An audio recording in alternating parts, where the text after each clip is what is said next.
उल्हासनगर येथील hill line police ठाण्यात शुक्रवारी रात्री भाजपचे कल्याण पूर्वचे आमदार गणपत गायकवाड यांनी शिवसेनेच्या शिंदे गटाचे कल्याण पूर्व विभागाचे शहर प्रमुख महेश गायकवाड यांच्यावर गोळीबार केला। या प्रकरणी राष्ट्रवादी काँग्रेसचे प्रमुख शरद पवार यांनी आज पत्रकार परिषद घेऊन भाष्य केले। उल्हासनगर गोळीबार यासारख्या प्रकरणावरून सत्तेचा गैरवापर होत असल्याची टीका त्यांनी केली। तसेच पंतप्रधान नरेंद्र मोदी यांच्या महाराष्ट्र दौऱ्यावरही त्यांनी खोचक टीका केली आहे। असं आहे की सध्या ज्यांचे आता राज्याची सूच आहे तिथं कायदा हातात घेणाऱ्यांच्याबद्दल मुक्तता किंवा मुखिक हे आहे असं जे ऐकायला मिळतं ते वास्तव आहे असं तुमच्या माहितीतून दिसतं। सत्तेचा गैरवापर हा केला तक्रारी पण त्याला काही मर्यादा आहेत। असं फायरिंग आणि तत्सम गोष्टी या जर व्हायला लागल्या आणि राज्य सरकारची त्या सगळ्या बाबतीत लगेच भूमिका असेल तर राज्य आज कोणत्या दिशेने चालले आहे तुमच्या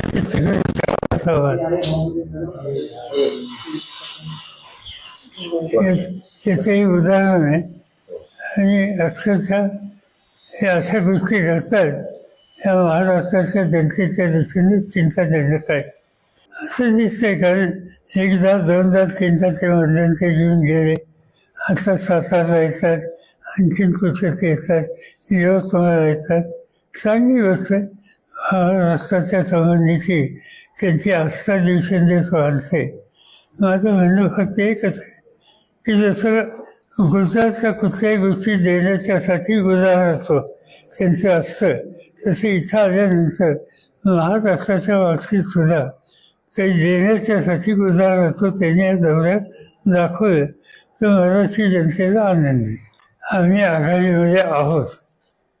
आज त्यांच्या राज्यामध्ये काही राजकीय पक्षांच्यात आणि त्यांच्यात अंतर आहे। मागच्या निवडणुकीमध्ये ते एकमेकाच्या विरुद्ध अतिशय आक्रमकपणाने लढले आणि त्यांना असं वाटतं की निवडणुका होऊन द्याव्यात, निवडणुकीच्या नंतर एकत्र पर्याय देण्याच्यासाठी बसावं आणि लोकांना हे कन्व्हिन्स करावं कुठल्याही परिस्थितीमध्ये भाजपचा पराभव करण्याच्यासाठी जे करावं लागेल ती करण्याची आमची तयारी आहे। ही भूमिका त्यांनी घेतली आणि ती स्पष्ट आहे। नितीश कुमारची भूमिका वेगळी आहे। नितीश कुमारने NDAच्या बरोबर जायचाच निकाल घेतला।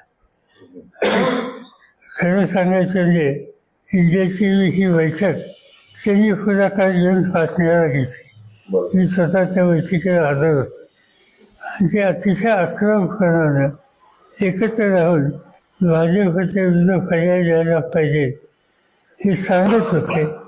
पण एकदम एक्स्ट्रीम दुसरा डिसिजन त्यांनी घेतला। आता हा विचार आहे हे मी सांगू शकत नाही, पण ते घडलं ते काही चांगलं नाही। आणि माहिती जी आमची बिहारमध्ये लोकांना सुद्धा ते आवडलेलं नाही, त्याची फळं उद्याच्या निवडणुकीत दिसते।